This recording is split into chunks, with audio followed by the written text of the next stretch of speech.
All right, so this is the second of three little videos we've got set up on the Enlightenment for us. Purpose of this one, we're going to take a look at how the Enlightenment represents a challenge to mainstream thought in Europe. Specifically on this go around, we're talking about the social order and we're talking about institutions of government. So when we're talking about the mainstream thought that we are going to get challenges from the Enlightenment on this. For social order, we are really talking about the great chain of being, the idea that everybody is born into their place in society and there's really nothing that can be done about that order of things. And when it comes down to institutions of government, well, the kind of government that comes out of that great chain is a monarchy. And so this is where we begin to finally see there being a little bit of a challenge to the logic or lack of logic that comes into running things through a absolute monarchy or just a monarchy in general. The political models that come out of this, they really are kind of big on focusing on the idea of natural rights and the idea of a social contract. For the most part, in 21st century United States, there is a general agreement that almost everybody agrees that there are rights that certain people have. There are rights that everybody has, including these be life, liberty, and pursuit of happiness. Well, the original version of this is put up there by John Locke says it's life, liberty, and property. So in this political model, the idea of rights and the idea of the contract to protect these rights, it's really not about like an absolutist control from the top down the great chain. There really is more of an effort here to demonstrate that the control really rests with the vast amounts of people that are in the lower rings on the great chain. So what do I mean by this? Well, if we turn and we look at our guy, John Locke.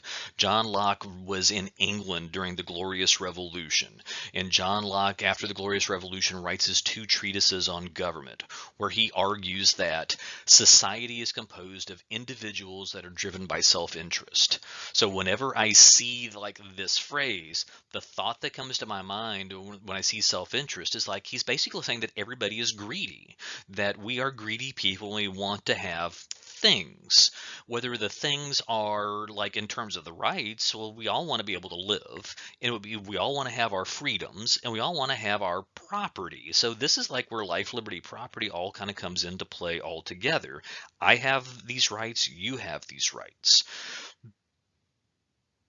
But it's not just the greed. It is the greed that we all have combined with the desire we have not to like interfere with somebody else's rights. This is kind of where the social contract comes in. The social contract would say that I have my rights and you have your rights, and as long as I don't violate you and you don't violate me and my rights, we can all kind of agree and we can do things together. And so this, notice that the way that I'm kind of paraphrasing for him, but the way he's kind of phrasing this, none of this has to do with anything being given to anybody by a king or by a member of the nobility. This is an idea that everybody has these kinds of issues or kind of these kinds of interests. So what Locke is really putting out there is that the power of the state, the government power that any country has, originates through the consent of the governed. Unless the people want something to happen a certain way, Locke says it's just not going to happen that way. But in the traditional view of doing things, this mainstream thought in 1690 when he says this, that power in the mainstream idea, that power doesn't come from the people. That power comes from the divine right, or comes from the traditional right. Remember, when you're dealing with an absolute monarchy is going to have like one king in charge because God has placed him in charge. That's what the divine right really says. And his needs and his interests are more important than anybody else's. And Locke basically says that's not true at all. And so this really represents a strong challenge against absolute monarchies in general. It's going to really kind of echo through the next century or more. But it's really important to remember that Locke is saying this when he's in England in 1690. They just had the Glorious Revolution in England where Parliament has stepped up and taken control of things, and there is shared power, like a separation of powers, like Montesquieu's going to say. This separation of powers is really between Parliament, it's the nobility, and the monarch. That's a monarchy, but it's not an absolute monarchy. anymore because there's rules in place. That's what a constitutional monarchy really is. It's a monarchy where there are rules that are limiting the power in one authority. Separation of powers, checks and balances.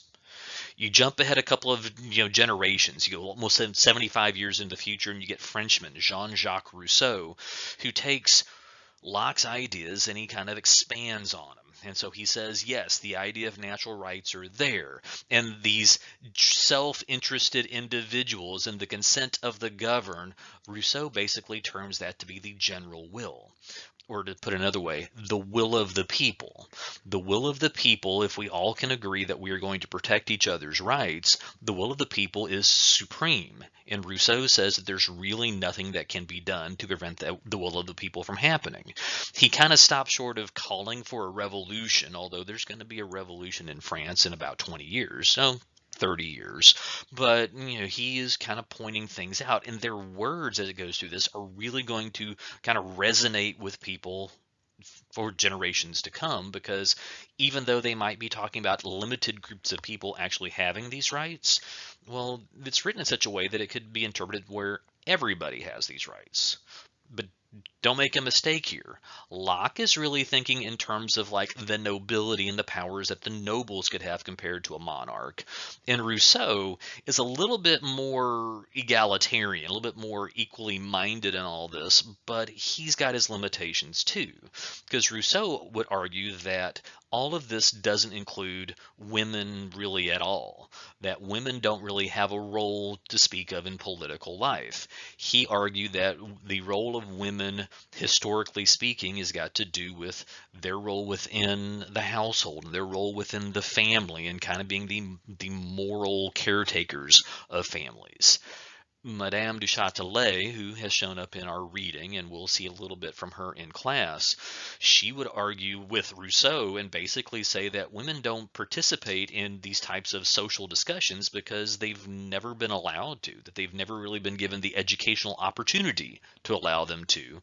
And so she kind of points out a societal, institutional discrimination against women. And I'm very much aware this is the first time that we're seeing anything showing up in class where it is getting into the topic of women's rights. And really, we haven't talked about women's rights too much at this point because the idea of rights to all people hasn't really been talked about too much at this point. But Madame du Châtelet, she definitely represents a challenge to what Rousseau, and to a certain extent what Locke is putting out there so far as the authority of a, well, absolutist monarchy.